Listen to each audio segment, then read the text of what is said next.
Le chaman, il a une mémoire orale qui fait que chaque lieu du paysage est porteur d'un récit et d'une histoire et donc d'une leçon. Et donc que les récits qui ne sont pas imprimés, ils sont dans sa tête, ils sont là. Et c'est pour ça que les histoires parlent. Parce que le paysage est peuplé de récits et d'histoires qui ont une valeur duquel on peut apprendre. Si nous sommes des terriens, nous n'habitons pas la Terre, nous habitons des mondes humains sur Terre. Bonjour à toutes et à tous, bienvenue donc pour cette discussion autour de la Terre et de la métaphysique de la Terre, expression sur laquelle on s'expliquera Pascal Chabot et moi-même, Martin Legros.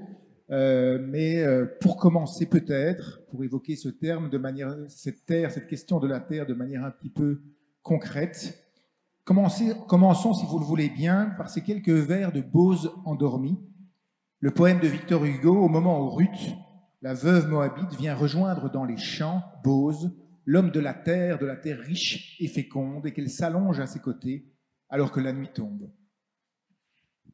La respiration de Bose qui dormait se mêlait au bruit sourd des ruisseaux sur la mousse.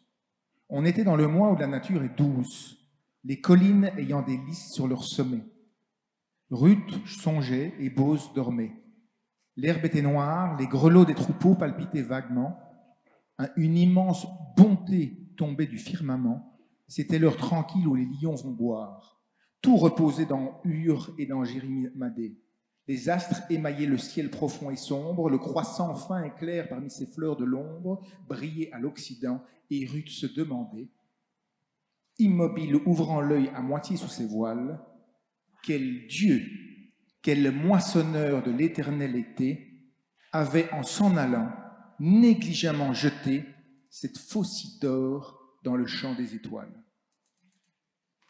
En parlant de la lune comme d'une faucille d'or jetée dans le champ des étoiles, du bruit sourd que font les ruisseaux en tombant sur la mousse pendant que les lions s'abreuvent tranquillement et de l'immense bonté qui tombe du firmament depuis lequel Dieu, en s'en allant et en laissant les hommes seuls pour interroger les traces de son passage, apparaît comme un moissonneur de l'univers.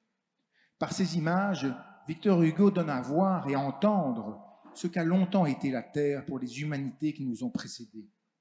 Un chant polyphonique où se mêle le bruissement du vent dans les arbres, le croassement des oiseaux dans le ciel, le clapissement des lions qui s'abreuvent, et où chacun de ces signes, porteurs d'une signification concrète et précise, appelle un inlassable déchiffrement, car les puissances qui sont là sont aussi celles qui habitent notre corps. Enfin, Hugo fait entendre que cette terre, bruissant de toute une présence non humaine, est aussi un monde, une culture. Ici, la culture agricole surgit avec la révolution néolithique, une culture que les hommes emportent avec eux lorsqu'ils se projettent dans le ciel et se rapportent au ciel comme un champ céleste que le Dieu moissonneur a mis en forme.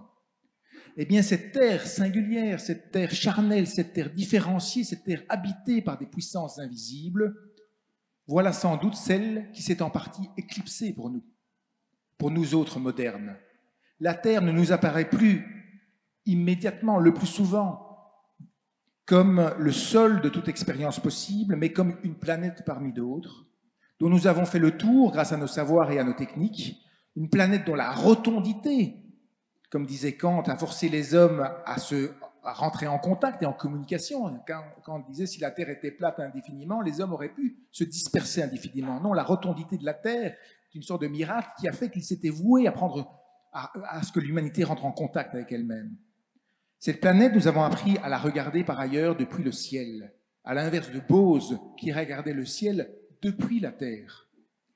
Cette splendide bille bleue faite d'eau, de rocs et de nuages flottant majestueusement dans le ciel, dans le silence de l'univers, nous avons appris à la voir du dehors, comme si devenus tous des astronautes, nous avions rompu les amarres.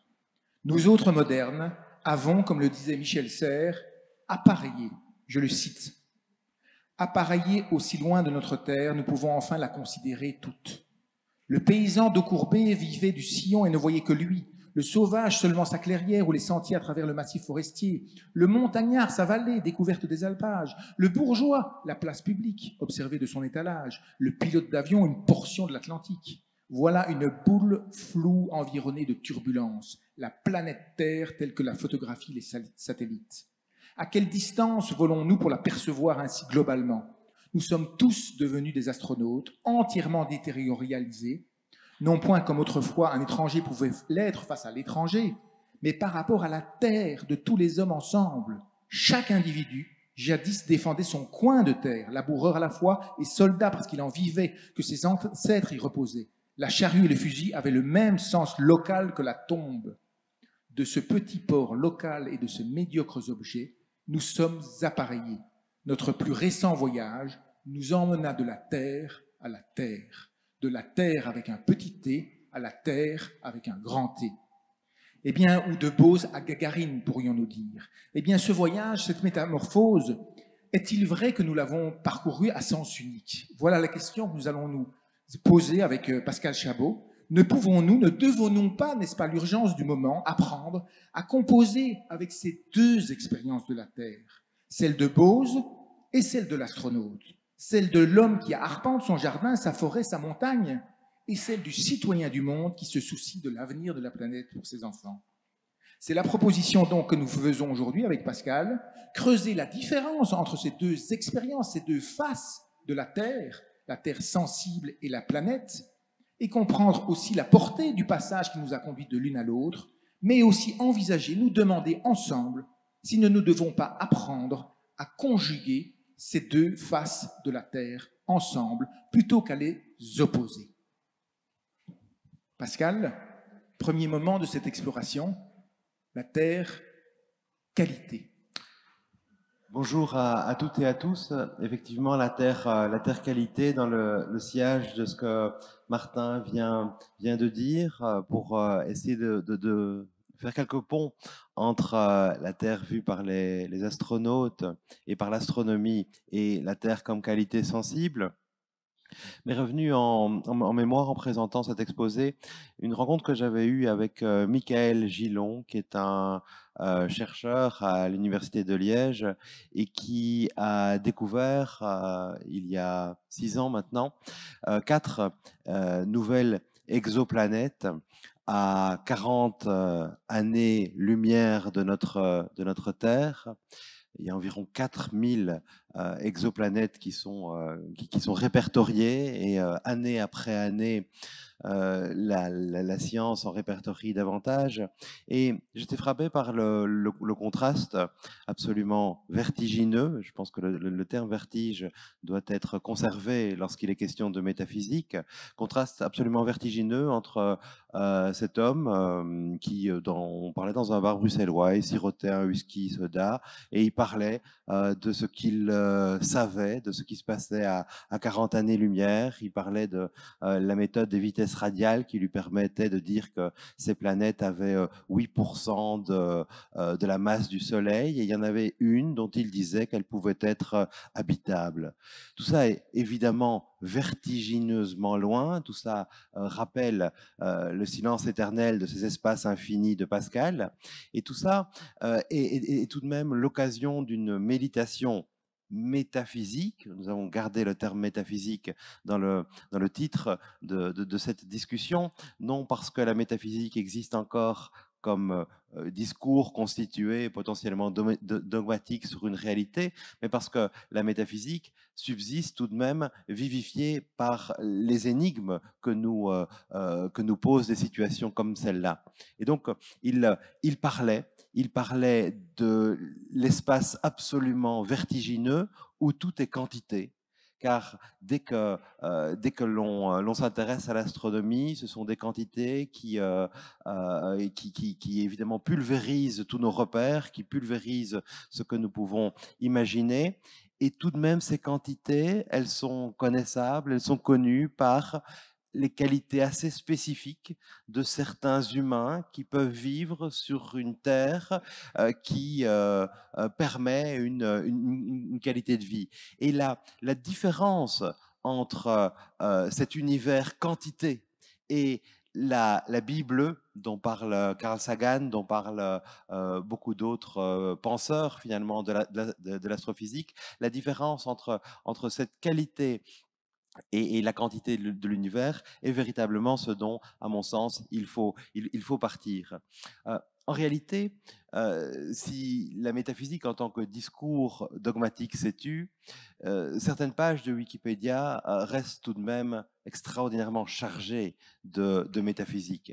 La page sur la mort du soleil, par exemple, c'est une page que je vous recommande, elle est véritablement très très belle. Ou la page sur le futur de la Terre, où il est exposé à quelques dizaines de millions d'années près, la phase où les océans s'évaporeront parce que le Soleil aura décuplé ou même centuplé sa masse, la Terre aura changé de rotation. Toutes ces choses-là qui sont décrites par une conscience humaine qui donc connaît non pas son futur, mais le futur cosmique, constitue un discours sur ce que nous vivons, et qui est un discours que jamais l'humanité n'a connu. On est en train de refaire une physique à dimension métaphysique comme aucun intellect n'était capable de le supposer. Et donc la qualité, évidemment, méditer sur la quantité de l'univers, c'est méditer sur la qualité de notre expérience, la qualité de ce que nous vivons. Et cette conscience cosmique que tu évoquais, elle est évidemment l'occasion à la fois d'une grande humilité, et humilité, cela vient du mot humus, la terre. L'humble est celui qui est proche de la terre, mais cette humilité, qui est le fruit d'une relativisation, est aussi assez paradoxalement l'injonction à soigner davantage l'écoumène. Sagan disait ceci: la Terre est une toute petite. Donc Sagan, c'est un astrophysicien, astronome américain qui est né en 1934 et qui a écrit Pale Blue Dot dans les années 80. La Terre, dit-il, est une toute petite scène dans une vaste arène cosmique. Songez au fleuve de sang déversé par tous ces généraux et ces empereurs afin que nimbés de triomphe et de gloire, ils puissent devenir les maîtres temporaires d'une fraction d'un point. Songez aux cruautés sans fin, évidemment, on y songe ces années-ci, ces mois-ci, doublement. Songez aux cruautés sans fin imposées par les habitants d'un recoin de ce pixel sur d'indistincts habitants d'un autre recoin. Comme ils peinent à s'entendre, comme ils sont prompts à s'entretuer, comme leurs haines sont ferventes. Nos postures, notre propre importance imaginée, l'illusion que nous avons quelques positions privilégiées dans l'univers sont mis en question par ce point de lumière pâle. Notre planète est une infime tache solitaire enveloppée par la grande nuit cosmique. Dans notre obscurité, dans toute cette immensité, il n'y a aucun signe qu'une aide viendra d'ailleurs nous sauver de nous-mêmes. La Terre est jusqu'à présent le seul monde connu à abriter la vie. Il n'y a nulle part ailleurs, au moins dans un futur proche, vers où notre espèce pourrait migrer. Visiter, oui. S'installer, pas encore. Que vous le vouliez ou non, pour le moment, c'est sur Terre que nous prenons position. Et pour finir sur cette qualité, il me semble qu'une comparaison peut l'illustrer, c'est la comparaison entre notre cerveau et notre esprit. Évidemment, notre cerveau matériel qui secrète matériellement de la pensée, laquelle est évidemment immatérielle, et que la quantité, l'univers dont la vérité est quantitative, puisse aussi secréter un lieu où la vie est possible, où la qualité de vie est ce que nous recevons en héritage et c'est sur quoi nous devons veiller. On est vraiment dans cet ordre qui est un saut proprement métaphysique finalement. Oui, merci Pascal. Je suis fasciné par le terme qu'utilise Sagan. Il dit la nuit cosmique. Je trouve ça intéressant, c'est-à-dire que pour décrire un espace qui est inhumain, qui nous dépasse absolument, il ne peut s'empêcher de recourir à un langage qui est tout à fait terrien, parce que c'est sur Terre qu'il y a la succession du jour et de la nuit. Et donc cet espace, il est aussi encore en train d'essayer de se l'approprier, même s'il dépasse infiniment ses capacités, nos capacités de compréhension, d'habitabilité même, eh bien, il parle de nuit cosmique. Et tout d'un coup, ce terme rend le paysage qu'il était en train de décrire un peu plus concret pour nous. Eh bien, il me semble que cette... tu as des choses à ajouter sur cette métaphore que je trouve... Non, mais c'est certain que la métaphore est notre outil d'exploration par excellence. C'est simplement en transportant par la métaphore le connu vers l'inconnu que nous progressons dans la nuit. Et effectivement, la nuit est le meilleur mot pour dire ce qui demeure obscur et que nous ne connaissons pas. Alors, je voudrais faire un petit atterrissage, si vous le permettez, donc de cette terre vue du ciel, cette terre céleste vue de loin. On se demande d'ailleurs par qui, parce que qu'est-ce que voit la Terre depuis le cosmos ou d'un point de vue de survol?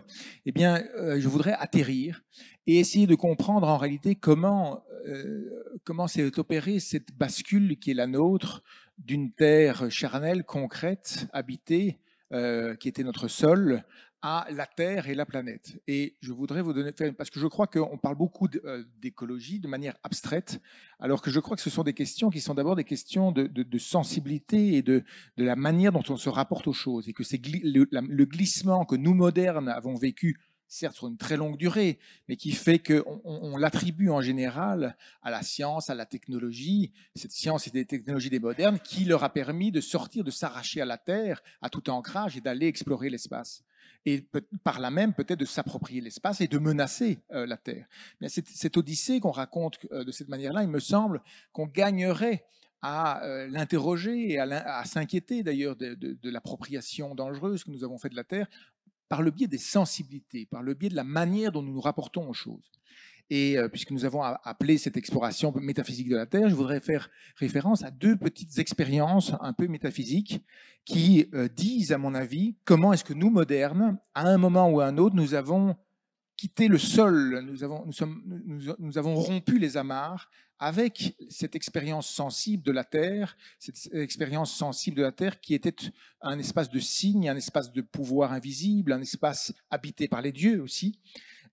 Et un des gestes très, très forts, c'est d'abord, avant d'être un geste scientifique, c'est un geste métaphysique, et il est décrit très très bien dans une expérience, dans un texte que vous avez peut-être pratiqué quand vous avez fait des cours de philosophie en terminale, qui est les méditations métaphysiques de Descartes, où il fait la description de ce que c'est qu'une chose, et il prend l'exemple du morceau de cire. Alors permettez-moi de vous le lire, parce que la manière dont Descartes fait cette description, très sensible, en réalité très charnelle, décrit exactement la manière dont nous, modernes, nous sommes arrachés progressivement au monde environnant, aux choses qui nous entouraient et à leur signification sensible et palpable. Prenons, c'est dans la seconde méditation, prenons par exemple ce morceau de cire. Il vient tout juste d'être tiré de la ruche. Il n'a pas encore perdu la douceur du miel qu'il contenait. Il retient encore quelque chose de l'odeur des fleurs dont il a été recueilli. Sa couleur, sa figure, sa grandeur sont apparents. Il est dur, il est froid, il est maniable. Et si vous frappez dessus, il rendra quelques sons. Enfin, toutes les choses qui peuvent distinctement faire connaître un corps se rencontrent en celui-ci. Mais voici, expérience de pensée, mais voici que pendant que je parle, on approche le morceau de cire du feu. Ce qui restait de saveur s'exhale, l'odeur s'évapore, sa couleur se change, sa figure se perd, sa grandeur augmente, il devient liquide, il s'échauffe, à peine peut-on le manier, et quoi que l'on frappe dessus, il ne rendra plus aucun son. Et Descartes de se demander, donc, à partir de cette expérience, si c'est la même chose, c'est la même cire qui rendait un son compact, qui était solide, qui avait l'odeur de la ruche, qui devient liquide, sans odeur quand je l'approche du feu. Qu'est-ce donc que la cire qui demeure? Et comment est-ce que je sais, de toute évidence, que c'est la même cire qui demeure? La même cire demeure-t-elle encore après ce changement? Il faut avouer qu'elle demeure. Personne n'en doute, personne ne juge autrement. Qu'est-ce donc que l'on connaissait en ce morceau de cire avec tant de distinction? Certes, ce n'est peut-être rien de tout ce que j'y ai remarqué par l'entremise des sens, puisque toutes les choses qui tombaient sous le goût, sous l'odorat, sous la vue, sous l'attouchement et sous l'ouïe se trouvent changées. et que cependant la même cire demeure. Peut-être était-ce ce que je pense maintenant, à savoir que cette cire n'était pas ni cette douceur du miel, ni cette agréable odeur des fleurs, ni cette blancheur, ni cette figure, ni ce son, mais seulement un corps qui un peu auparavant me paraissait sensible sous ses formes et qui maintenant se fait sentir sous d'autres. Vous voyez, donc Descartes s'approche d'un objet, le morceau de cire. Il raconte qu'il va quasiment le chercher dans la ruche, avec les presque encore chaud de toute cette activité, en lien avec les animaux, en lien avec, sans doute, on imagine quasiment un pré, un jardin, où est cette ruche? Et il arrache l'objet à son espace naturel pour le soumettre à la question, en lui disant, mais si, quand je t'approche du feu, tu as changé, où es-tu, cire? Et il en conclut que la cire qui demeure, puisque je juge d'évidence immédiatement que c'est la même qui, d'un un moment ou un autre, est sous mes yeux, qu'est-ce que la cire qui demeure? Ce n'est pas la cire que j'ai sentie, que j'ai palpée, dont j'ai entendu le son, ce n'est pas la cire qui m'apparaissait à travers la circulation de toutes ces expériences sensibles, c'est une chose étendue dont je juge par l'esprit qu'elle est une cire, et non pas par les sens qui me trompent. Eh bien, cette description qui est, il faut le reconnaître, très belle, très jolie, qui est porteuse d'une interrogation, on pourrait se dire, tiens, si Descartes avait fait le même exemple avec de la glace, aurait-il dit que la glace, puisqu'elle porte un autre nom, qui est fondue près du feu et qui devient de l'eau, c'est la même qui demeure ou c'est autre chose? L'exemple de la cire est intéressant. Donc on peut se demander si ce n'est pas le langage qui confère aux choses leur substance. Mais mettons cela de côté. Vous voyez ce geste d'aller chercher une chose avec lequel on est en relation sensible, avec lequel non seulement notre vue communique, mais notre toucher. Et en le voyant, on le touche, en le touchant, on l'entend. Il dit, elle fait un bruit sourd. Eh bien, il l'arrache à cette expérience et il nous la soumet comme une chose dont l'esprit prend possession en jugeant qu'il y a, sous ces différentes expériences sensibles que je vois, une seule cire, c'est mon esprit, par une inspection d'esprit, et donc percevoir, c'est juger, c'est opérer une relation de l'esprit, ce n'est pas être en contact avec un dehors. Première expérience, qui est, à mon avis, une expérience vraiment qui dit c'est quoi la sensibilité, avant d'être une science, avant d'être une technologie, la modernité, la raison moderne, c'est une raison qui va chercher les choses, qui leur demande raison, qui obtient des résultats extraordinaires dans cette opération, mais qui, dans l'opération, perd peut-être quelque chose et obtient une cire désincarnée, une cire peut-être qu'on pourra reproduire demain, qu'on pourra produire par nos artifices, mais dont on aura perdu tout le monde dont elle provient. Deuxième petite expérience, pour vous dire, donc, voilà le geste typique de moderne, mais ce geste moderne, qui nous a fait sans doute perdre une partie de notre contact sensible, on peut peut-être le retrouver. Parce que percevoir a dit tout un autre pan de la philosophie contemporaine, je pense à la phénoménologie en particulier, a essayé justement de montrer que nous avions conservé, en dépit de notre vision rationaliste de nos techniques et de nos pouvoirs, nous avions conservé en réalité un contact participatif et sensible avec le monde environnant. Et là, je voudrais vous lire qu'est-ce que c'est pour Merleau-Ponty, philosophe donc du XXe siècle, bien après, qui vient après en quelque sorte la révolution moderne, la révolution d'arraisonnement de la nature, et qui se demande qu'est-ce que c'est que percevoir le bleu du ciel. Un sensible qui va être senti pose à mon corps une sorte de problème confus. Il faut que je trouve l'attitude qui va lui donner le moyen de se déterminer et de devenir du bleu. Il faut que je trouve la réponse à une question mal formulée. Et cependant, je ne le fais qu'à sa sollicitation. Mon attitude ne suffit jamais à me faire vraiment du bleu ou toucher vraiment une surface dure. Le sensible me rend ce que je lui ai prêté, mais c'est de lui que je le tenais. Moi qui contemple le bleu du ciel, je ne suis pas en face de lui, en face du bleu, un sujet acosmique. Je ne le possède pas en pensée. Je ne déploie pas au-devant de lui une idée du bleu qui m'en donnerait le secret. Je m'abandonne à lui. Je m'enfonce dans ce mystère. Il se pense en moi. Je suis le ciel même qui se rassemble, se recueille et se met à exister pour soi, ma conscience est engorgée par ce bleu illimité. Alors, outre que la prose est très belle, vous voyez qu'on a là une description d'un rapport aux choses qui nous entourent. Le ciel n'est pas un objet posé par un sujet qui définirait ce qu'est le bleu, c'est plutôt le ciel qui m'envahit. Alors bien entendu, on peut passer sous le ciel sans le regarder quand on est occupé par d'autres choses et par nos préoccupations du matin. Mais quand on se rend vraiment attentif au bleu du ciel, quand on se rend disponible pour cette chose impalpable qu'est le bleu du ciel, qui nous environne et qui prend possession de notre corps, eh bien, nous ne sommes plus un corps qui va arraisonner le monde, nous sommes un corps qui presque se pense, qui est pensé par le ciel, qui est engorgé par le ciel. Eh bien, ce que je veux suggérer par ces deux expériences, c'est que nous sommes à la fois ces êtres, des descendants de Descartes, qui interrogeons le monde avec nos projets, avec notre volonté de savoir qu'est-ce qu'il y a derrière tout phénomène pour rendre raison de ses causes et de ce qui subsiste et des causalités qui le transforment.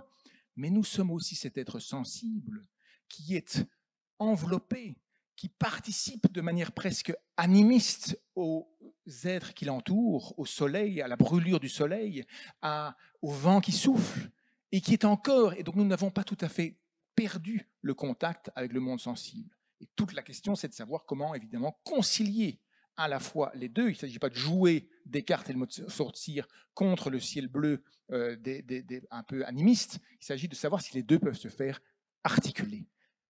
Pascal, peut-être qu'on peut poursuivre cette exploration par une autre déclinaison de la Terre, ce que tu appelles la Terre destin.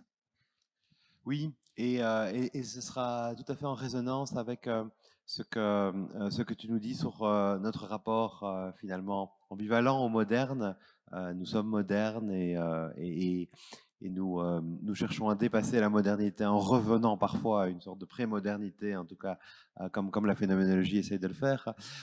Et c'est vrai que j'aimerais l'interroger sous l'angle du destin et sous l'angle du temps aussi, ce qui revient parfois au même parce que le temps, évidemment, est notre destin. Nous êtres temporels, on assimile évidemment, et à raison, souvent la Terre à l'espace, mais la Terre, c'est aussi le temps, profondément. Est-ce que vous avez déjà pensé que l'origine du temps, on peut en parler avec la physique et avec le Big Bang et la naissance du temps. Et là, à nouveau, on est dans le vertige de la physique théorique. Mais est-ce que vous avez déjà pensé que la véritable origine du temps sur Terre, c'est le mouvement de la Terre?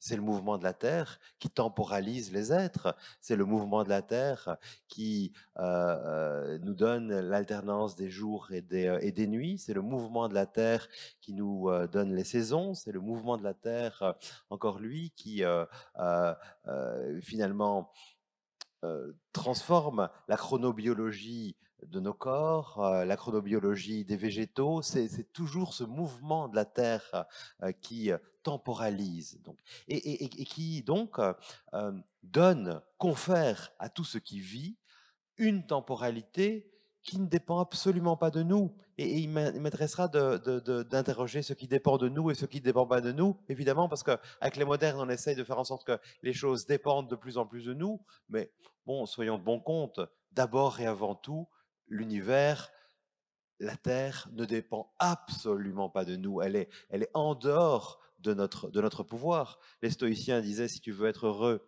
fais la différence entre ce qui dépend de toi et ce qui n'en dépend pas.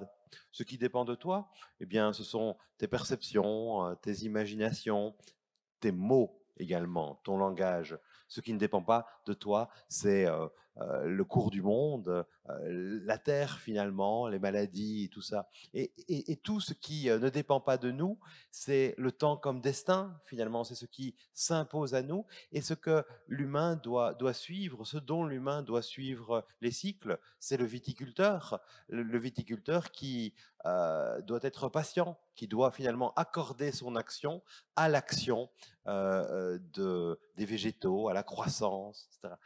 Massivement, fondamentalement, le temps est destin et il s'impose à nous. Et évidemment, le cours de nos vies, notre vieillissement, tout cela est hors de notre portée. Ceci pour relativiser aussi par rapport à la terre les paroles à la fois concernantes et culpabilisantes parfois. Cela dépend de toi, c'est ton action qui peut avoir un impact sur l'évolution de la terre. Bon, soyons humbles, à nouveau, on va y venir, elle peut parfois en avoir un peu, mais massivement, globalement, on est là dans un temps comme destin. Et à côté de cela, il y a finalement le procès moderne au destin que le XVe siècle a vu, finalement documenté, parce que nous, modernes, nous détestons le destin, nous détestons ce qui ne dépend absolument pas de nous, et tout le projet de la modernité a été de conquérir, je dirais presque des parts de marché sur le destin pour rapatrier dans l'ordre de ce qui dépend de nous, ce qui naguère n'en dépendait pas. La médecine, mais aussi, et cela passe à nouveau par une nouvelle imposition du temps, mais aussi une nouvelle conscience du chronomètre, une nouvelle conscience de la mesure du temps. Ce qui a fait la grande révolution moderne, c'est évidemment l'exploration de la Terre, l'exploration du globe et de sa rotondité, ce qui a nécessité une toute autre conception du temps. On ne le sait pas assez, mais les marins, enfin celles et ceux qui naviguent parmi vous le savent. On peut calculer une latitude en regardant le soleil et les étoiles, mais on ne peut absolument pas connaître la longitude sans un chronomètre marin. Et le grand concours du XVIIe et du XVIIIe siècle était un concours pour celui qui inventera un chronomètre marin, parce que comme on sait que la Terre s'incline chaque heure de 15 degrés, on peut, en connaissant le temps qui nous sépare de la côte, calculer sa longitude. Et c'est vers 1750 que le chronomètre marin a été découvert par Harrison. Et petit à petit, la Terre grâce à un nouvel esprit, un esprit progressiste et une nouvelle, finalement, un rapport à l'espace-temps a été quadrillé. Nous avons véritablement quadrillé la Terre en tournant autour d'elle. Et Sloterdijk a dit à un moment, et c'est très très juste, le fait décisif de la modernité, ce n'est pas que la Terre tourne autour du Soleil, c'est que l'argent tourne autour de la Terre. Et c'est vrai que toutes ces missions exploratrices étaient aussi des missions européennes qui avaient pour but de faire circuler les hommes et les marchandises. Ainsi, nous avons enserré la Terre. C'est un autre rapport au temps de la Terre, finalement. Et il y en a un troisième que j'aimerais ici évoquer, c'est évidemment la temporalité de la catastrophe écologique, parce que à nouveau, le temps et la Terre se nouent en disant No time to waste. C'est le grand slogan de Greenpeace, vous le savez. Il n'y a plus de temps à perdre. Nous n'avons plus le temps.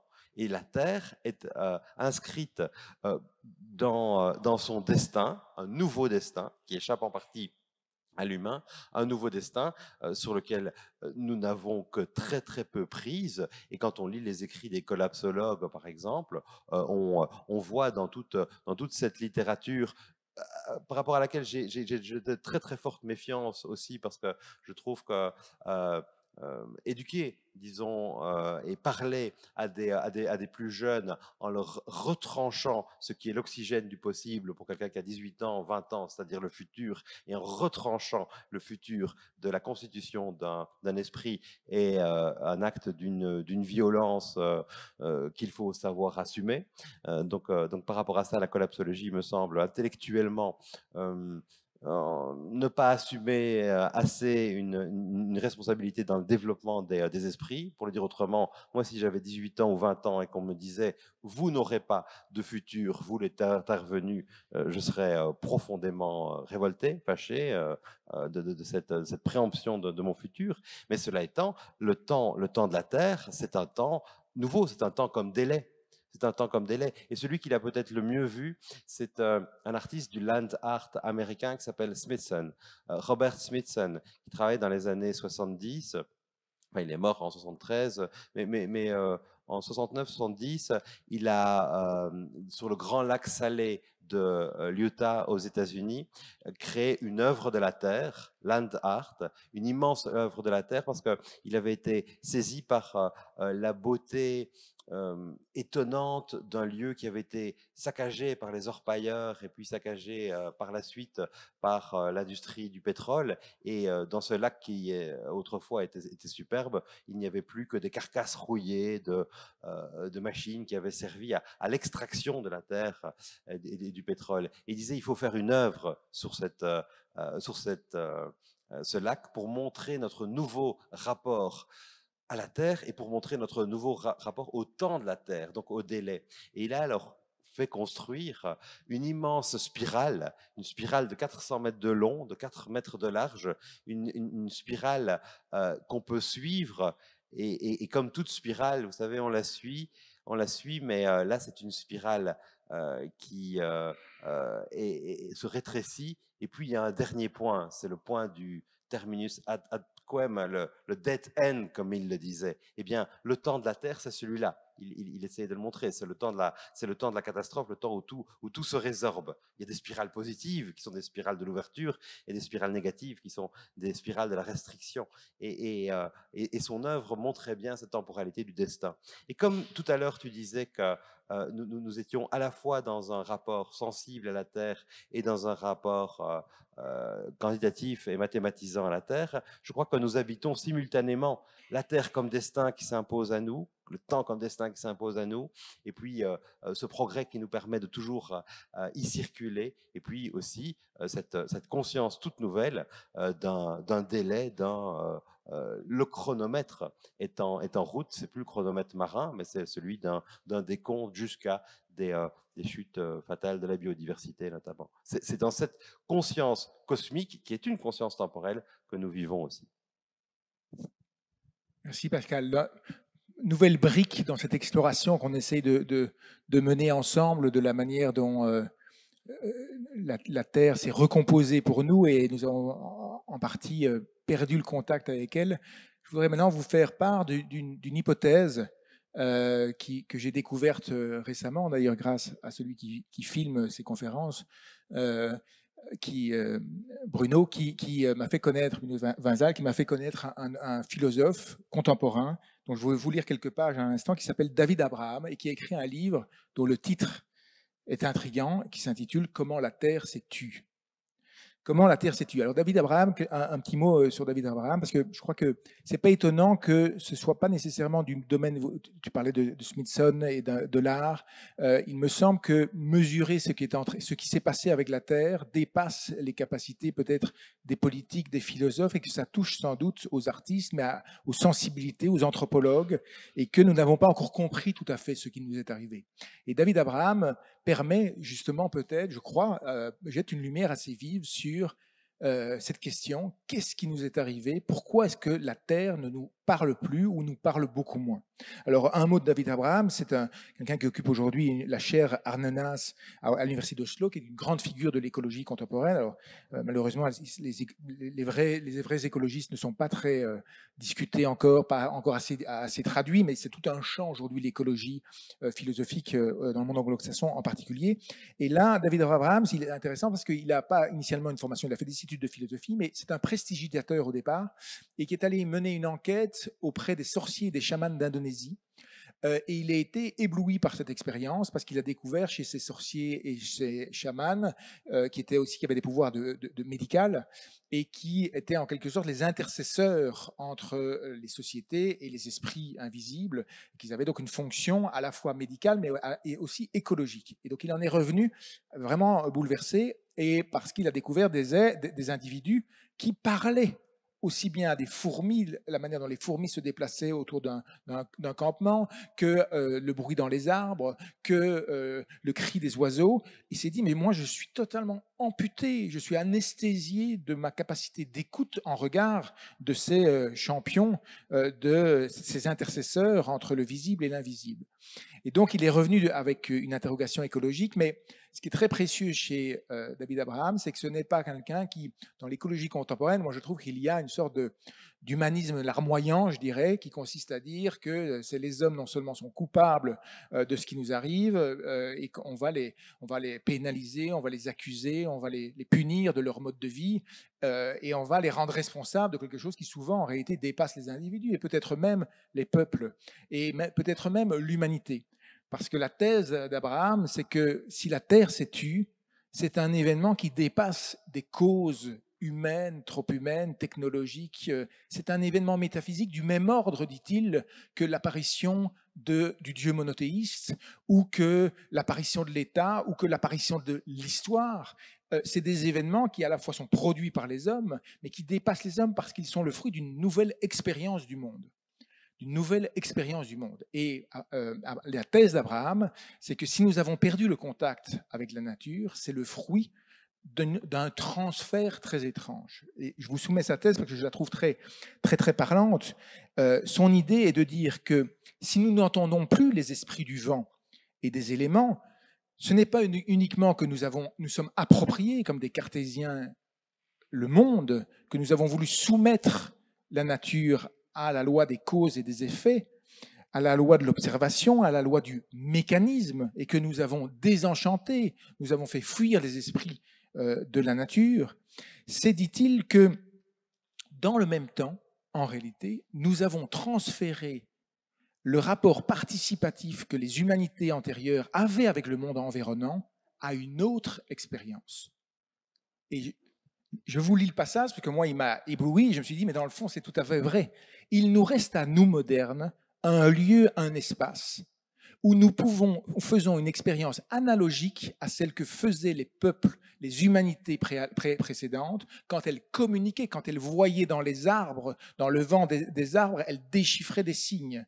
Quand elles déchiffraient dans la manière dont les oiseaux se déplacent. Abraham disait par exemple, le chaman, il a une mémoire orale qui fait que chaque lieu du paysage est porteur d'un récit et d'une histoire et donc d'une leçon. Et donc que les récits qui ne sont pas imprimés, ils sont dans sa tête, ils sont là. Et c'est pour ça que les histoires parlent, parce que le paysage est peuplé de récits et d'histoires qui ont une valeur, duquel on peut apprendre. Et c'est pour ça que nous communiquons qu'ils communiquent avec le paysage. Alors pour nous, tout cela s'est tu, et pourtant, il est une expérience où nous continuons à faire l'expérience de cette participation avec un monde des signes. Et c'est peut-être grâce à cette expérience préservée que nous allons peut-être pouvoir renouer un autre contact, dit-il, avec la Terre. Alors permettez-moi de lire ce passage, moi qui m'a ébloui. Les arbres nous parlent rarement, voire jamais. Les animaux ne nous approchent plus en tant qu'émissaires de zones d'intelligence étranges ou étrangères.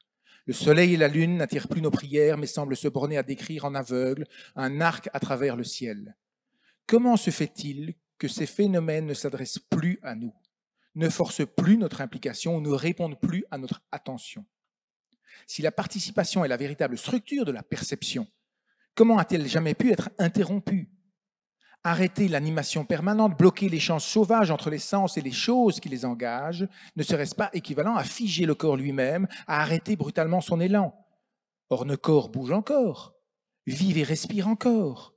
Que nous ne fassions plus l'expérience de la Terre qui nous enveloppe comme expressive et vivante doit alors signifier que l'interaction animée des sens a été transférée à un autre médium, à un autre site de participation. Et voilà la thèse d'Abraham, c'est le texte écrit qui fournit ce nouveau site. Son idée étant donc que l'invention de l'alphabet et de l'écriture, bien avant la technologie et la science moderne, ont été le moment de bascule où nous avons privé le dehors de ces signes pour les transposer sur le texte. Lire, c'est entrer en participation profonde avec les marques d'encre sur la page.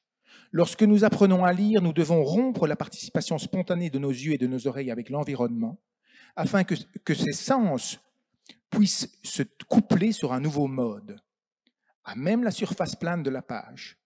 De même qu'une vieille femme zuni, une ancienne, concentre son regard sur un cactus et entend le cactus se mettre à parler, nous concentrons notre regard sur ces marques imprimées et immédiatement, nous entendons des voix. Nous entendons des mots parlés, nous sommes témoins de scènes étranges, nous avons des visions, nous faisons même l'expérience d'autres vies. De même que jadis les animaux non humains, les plantes et même les rivières inanimées parlaient à nos ancêtres tribaux, aujourd'hui, Les lettres inertes sur la page nous parlent. C'est une forme d'animisme que nous considérons comme allant de soi, mais ce n'est pas moins de l'animisme aussi mystérieux qu'une pierre qui parle. Et en fait, c'est seulement lorsqu'une culture déplace sa participation vers ces lettres imprimées que les pierres se taisent. C'est seulement lorsque nos sens transfèrent leur magie vivante aux mots écrits que les arbres deviennent silencieux et les autres animaux bêtes. Alors moi, je trouve que l'hypothèse est assez sidérante parce qu'en effet, on voit bien que quand on lit un texte, on a ce rapport, un rapport assez singulier. Il y a des choses qui surgissent pourtant de la page. Et donc, nous sommes capables d'animer des signes et de découvrir des choses. Eh bien, nous dit Abraham, c'est exactement ce qui se passait pour les humanités avant les modernes. Ils voyaient un texte dans la nature, un texte peuplé d'histoires, de significations et de leçons. Alors, il dit, nous avons perdu cela. Mais il écrit un livre pour le dire. Et à travers ce livre, il nous fait comprendre, il nous fait retrouver un certain contact avec le monde sensible. De sorte qu'on peut se demander, et c'est la grande question que livre sa réflexion, si en effet la Terre s'est en partie tue pour nous, il n'est pas temps de renouer à travers sans doute nos savoirs, à travers nos écritures, mais à travers notre expérience sensible aussi, avec cette idée d'une terre signe, d'une terre qui a des choses à nous dire, des choses parfois tragiques, des mauvaises nouvelles peut-être, mais il faut apprendre à lire dans la terre comme nous lisons dans nos textes. Il faut parfois sortir de nos bibliothèques pour lire la terre. Il me semble que cette expérience n'est pas une expérience d'opposition des mauvais modernes qui ont abîmé la terre contre les anciens qui savaient la respecter, mais elle est une proposition d'articuler des registres d'expérience de la terre et de composer avec des terres différentes. Pascal, je crois que c'est à toi pour le dernier moment autour d'une sorte de conciliation justement entre ces deux versants, ces deux faces de notre expérience de la Terre, dans ce que tu appelles la Terre bulle. Oui, effectivement, toujours en réfléchissant à notre rapport à la Terre, sous le signe de l'habiter. Sous le signe de l'habiter, qu'est-ce que habiter? Parce que la Terre, nous l'habitons, nous venons de l'habiter très singulièrement lors du Covid en vivant dans des bulles. La bullification est tout de même l'être au monde contemporain. Nous avons vécu dans des bulles isolées, derrière des doubles vitrages la plupart du temps, assis devant un écran. Je crois que l'expérience de l'habiter la Terre, très souvent en Occident, c'est être du côté de la Terre, de la vitre, pardon, où règne l'air conditionné, assis devant un écran. Mais cela n'a évidemment pas toujours été cela, habiter. Et en t'écoutant parler, je regardais également ce lieu. Et évidemment, c'est un lieu qui nous fait penser à ce que c'est habiter traditionnellement. C'est l'habitat à la Heidegger. Heidegger a écrit un grand livre qui s'appelle, enfin c'est une conférence, Bâtir, habiter, penser. Et l'habitat dans la façon de penser heideggerienne, l'habitat traditionnel est le lieu finalement où on crée un dedans, c'est ça, habiter, où on crée un dedans qui est toujours en contact avec le dehors, qui est toujours en contact avec la terre. Et ce contact entre le dedans et le dehors qui fait que c'est pas un dedans absolument clos, absolument autonome comme une bulle. On le voit avec les pierres notamment. Et toutes les caves de Saint-Émilion sont pleines de lieux où on voit qu'on va chercher la pierre pour bâtir. Le mur, c'est encore la terre. Et il y a ici typiquement quelque chose comme une élévation et la notion de ciel est présente. En tout cas, tel que Heidegger disait, il y a la quadripartie entre les humains, la terre, le ciel, les dieux, tout cela est présent. Ça fait des sortes d'habitats traditionnels qui sont en contact total avec l'environnement. Nous autres, grâce à nos technologies et pour nous protéger toujours davantage, nous ne vivons pas, nous ne créons plus des habitats qui sont, pour ainsi dire, perméables avec l'environnement, mais nous créons des habitats imperméables, des véritables bulles des véritables bulles. La bulle ultime, qu'on peut appeler l'île absolue, et qui est une île qui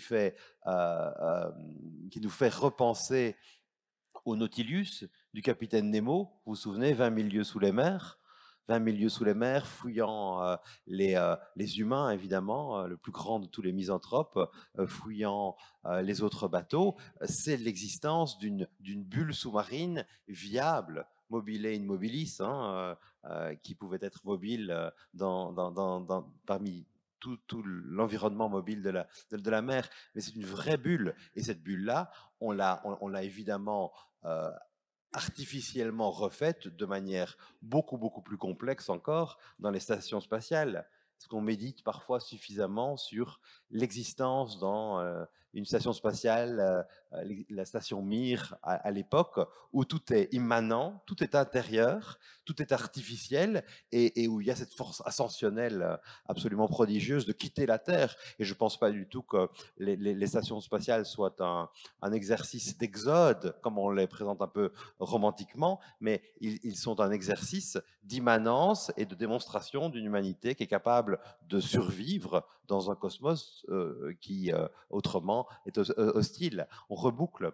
Et habiter pour nous, quand on voit ce qu'est l'architecture contemporaine, ce que sont les fenêtres qui ne s'ouvrent plus vers l'extérieur, ce que sont parfois les environnements dans lesquels on va d'une bulle qui est la voiture à une autre bulle qui est l'habitat, et puis à une dernière bulle, habiter est de plus en plus un phénomène de séparation d'avec la nature. Jamais une époque n'a parlé autant de la nature que la nôtre, en se retranchant toujours davantage de la nature. Et je trouve qu'on ne réglera pas le paradoxe de façon conciliante entre les qualités sensibles que nous finalement savons et que nous avons parfois transformées par la lecture, et puis une existence où on recrée un habitat qui est un habitat clos, qui est un habitat de bullification. Techniquement, c'est une bonne chose, parce que je ne suis pas sûr que des murs comme ceux-là soient des murs agréables au toucher en plein hiver, évidemment. C'est aussi la création d'espaces où il fait bon, finalement. C'est ça, les îles pour les humains, c'est des cocoons, finalement. Mais ces cocoons-là, ils sont de plus en plus séparés de la Terre. Et sans doute, parce que je crois beaucoup à l'architecture, sans doute que ce sont les architectes aujourd'hui qui ont pour mission de recréer des environnements humains qui continuent à être en contact, comme Heidegger le disait, en contact avec le dehors, en contact aussi avec la nature. Parce que si nous sommes des terriens, nous n'habitons pas la Terre, nous habitons des mondes humains sur Terre. Et c'est très différent, évidemment. C'est très, très différent. Merci Pascal. La Terre qualité, la Terre sensible, la Terre destin, la Terre signe, la Terre habitat. Il y a certainement beaucoup d'autres déclinaisons de la Terre, mais notre idée était de vous soumettre une sorte de jeu de cartes un peu métaphysique, d'expérience à la fois de pensée et un peu de conceptualisation de la Terre pour peut-être voir comment elle touche ou pas à vos expériences. Voilà, les cartes sont entre vos mains. Est-ce que vous avez des questions, des objections, des interventions? Un micro va venir, levez vos mains, un micro va venir à vous. Oui, monsieur. Le micro va arriver normalement. Pascal, tu veux commencer par répondre? Donc je retiens 3 questions. Donc la question du sacré, du désenchantement, la question du texte comme médiation par rapport à la nature et la question du corps et du rapport immédiat. Alors sur le désenchantement, la formule de Marcel Gauchet, qui a un très beau livre, il l'emprunte à Max Weber, et Max Weber donnait une définition très simple, beaucoup précise du désenchantement du monde. Max Weber disait « Le désenchantement du monde, c'est la fin de la magie comme technique de salut ». La fin de la magie comme technique de salut. Ça veut dire quoi? Ça veut dire que c'était la question de la vie et de la mort, et qu'en faisant des rituels, on utilise le rituel est en réalité une technique pour obtenir auprès des puissances célestes le salut. Et l'idée étant que puisque cette technique existe, c'est que nous sommes en communication avec les puissances célestes, les puissances divines, et que nous pouvons obtenir d'eux par notre comportement, moyennant toute une série le salut après la vie ou sur terre même. Et les modernes ont rompu avec ça. Alors Max Weber l'attribue à la religion protestante qui fait de chacun un être à la fois, vous savez, dans le protestantisme, on est tous sauvés ou perdus à la naissance et on va chercher des signes dans le monde, mais comme les dieux se sont éclipsés, nous ne savons pas si nous sommes des élus ou pas, et donc il y a une inconnue, d'où la vocation du protestant qui va travailler pour essayer de trouver dans les signes de sa réussite dans ce monde-ci le signe de son élection dans le monde au-delà. Mais fini cette incartade, est-ce que la question que vous posez, c'est est-ce qu'il ne faut pas resacraliser la nature? Moi, ce que j'aurais tendance à dire, en tout cas dans les pas de Abraham, c'est que ce n'est pas des choses, on reste, quand on pose des questions comme ça, on reste profondément moderne, c'est-à-dire que comme s'il dépendait de nous de créer des dieux. Moi, je ne crois pas que les hommes créent des dieux au sens où ce serait des affabulations, et tiens, tout d'un coup, on va fabriquer des dieux comme on fabrique des iPhones. Je crois que ça correspond à des expériences, et ce qu'Abraham veut dire, c'est que le fait que la Terre ne nous parle plus, c'est une expérience dont on ne peut pas dire qu'elle est divine ou humaine, c'est juste une expérience au sens métaphysique, c'est-à-dire dont il n'y a pas de cause précise et unique. C'est sans doute, il y a une causalité politique, l'humanité est devenue une sous le fait d'un empire, il y a un Dieu unique, il y a plein d'explications. Et ça ne rend pas compte du fait que c'est une expérience. Tout d'un coup, les dieux se sont éclipsés. Tout d'un coup, la nature est devenue pour nous moins parlante. Et donc, je ne crois pas que c'est en disant il faut qu'on fabrique du sacré qu'on va répondre à cela. Pour aller plus vite sur les deux autres questions, oui, bien sûr, nous sommes les peuples de l'écriture, et donc ce n'est pas en jetant à la poubelle nos textes et nos cultures qu'on va renouer avec, c'est pas ça que Abraham veut dire. Ce qu'il veut simplement dire, c'est que faisons un peu plus de crédit à notre expérience corporelle et vécue du monde, et n'écrasons pas cette expérience parce que la science peut nous dire de la manière dont nos neurones perçoivent le soleil, perçoivent les éléments, etc. Faisons un peu confiance en la racontant dans des textes, en la racontant dans des films, dans des histoires, à cette expérience vécue, au lieu de l'écraser sous une science qui est supposée tout savoir à notre place. Voilà, et donc, d'où la place du corps. Je ne sais pas si j'étais un peu long, mais... Voilà. Non, non, pas long du tout, et passionnant. Et pour continuer, je me permets personnellement d'interroger cette catégorie du désenchantement. Parce que, comme bon nombre d'entre nous, nous avons entendu un jour quelqu'un nous dire, eh bien vous, vous êtes désenchanté, le monde a été désenchanté. La première fois que j'ai entendu cela, je me suis dit que la personne qui me parlait en savait plus long sur moi ou présumait en savoir plus long sur moi qu'il n'en savait réellement. Parce que personnellement, cette idée du monde désenchanté ou d'être désenchanté m'est tout à fait étrangère. Je ne pense pas à la validité du désenchantement du monde. Quand je vois quelqu'un que j'aime beaucoup, je suis enchanté, profondément enchanté, ça veut dire quelque chose, et on ne peut pas m'appliquer l'idée du désenchantement. Et quand on parlait tout à l'heure de la magie comme technique de salut, certes, il y a d'anciens protocoles religieux qui ne sont plus nôtres, mais enfin, tout à l'heure, je nous souhaite d'avoir en main un excellent verre de Saint-Émilion, et n'est-ce pas une excellente technique de salut qui est aussi capable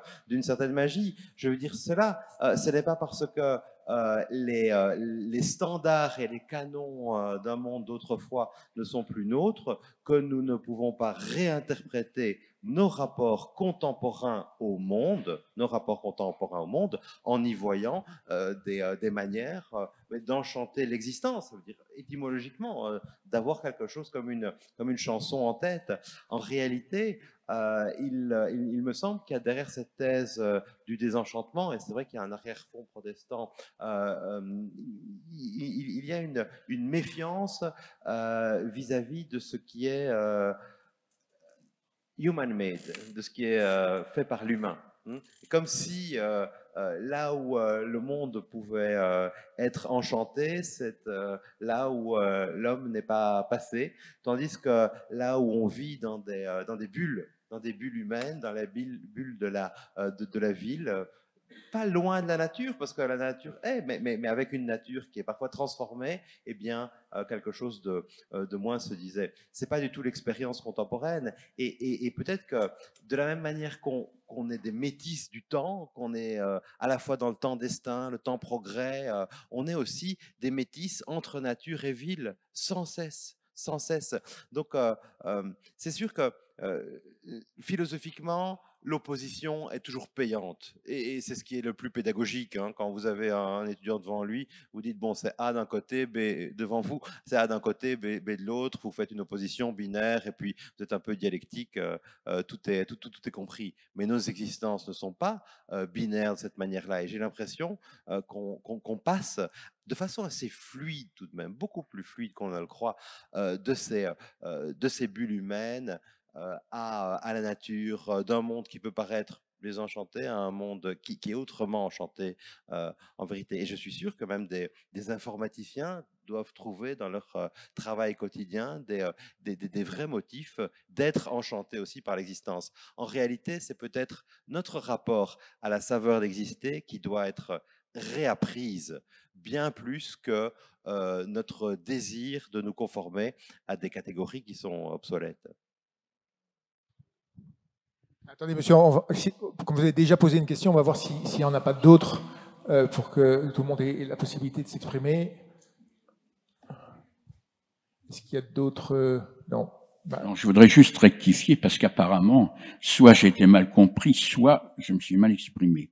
Bon, déjà, c'est gaucher qui dit ça par rapport à une attitude. Et ensuite, vous-même, vous avez parlé avec Abraham de ce nouveau regard à poser sur les choses. Il faut bien voir quand même une chose, c'est que l'écran fait lui-même écran à ce regard dont vous parlez, à ces impressions premières que vous recherchez. Et pour la plupart des gens, l'enchantement, c'est quand même un univers, une terra incognita. Par exemple, je suivais la dernière fois ce qui a été dit sur les océans, qui sont encore des choses totalement inconnues dans leur géographie, dans leur découverte, etc. C'est cet aspect-là, ce contact-là qui est difficile à retrouver. Et là, je suis d'accord avec vous, il faut essayer de le rechercher, mais je pense que c'est une démarche écrite c'est plutôt par le respect et le partage des individus, des cultures, comme Lévi-Strauss dans Race et Histoire, qui justement ont gardé encore ce regard, alors je parlais, ce regard sur la nature. Voilà ce que je voulais dire. Cela dit, moi je ne suis pas désenchanté de toutes l'hédonisme, des choses qui peuvent... Permettez-moi, monsieur, parce qu'Abraham répond beaucoup mieux que moi à la question que vous venez de poser, sur la question des écrans en particulier, de nos rapports aux technologies. Donc il dit que la seule idée qu'il essaie de défendre, c'est que nous ne sommes humains qu'en convivialité, en contact avec ce qui n'est pas humain, avec le monde sensible et environnant. Cette idée implique-t-elle que nous devions renoncer à l'ensemble de nos technologies complexes? Certes non. En revanche, elle implique que nous devons rétablir des relations avec le monde sensuel où s'enracinent toute notre technique et nos technologies. Sans l'oxygène et le souffle des forêts, sans l'étreinte de la pesanteur, sans la magie tumultueuse des rivières, nous n'avons aucune distance par rapport à nos technologies, aucune possibilité d'évaluer leurs limites, aucune manière d'éviter leur emprise. Nous avons besoin de connaître les textures, les rythmes et les saveurs du monde charnel et de distinguer sans hésiter ces saveurs de celles que nous avons inventées. La réalité sensuelle, dans son mystère plus qu'humain, reste la seule pierre de touche solide dans un monde d'expériences envahi aujourd'hui par des panoramas générés électroniquement et par des plaisirs de synthèse. Nous ne pouvons apprendre comment nous orienter et comment naviguer dans les multiples dimensions qui désormais affirment leurs droits sur nous qu'à travers un contact régulier avec le sol et le ciel, avec ce qui est tangible. Il me semble que ça répond... Non, ce n'est pas une condamnation. C'est la pierre de touche. Il ne faut pas supprimer les écrans, mais il faut avoir une expérience à leur reposer pour limiter leur emprise. Voilà, ben écoutez, merci de votre attention. Bonne continuation dans ce festival. Bon week-end.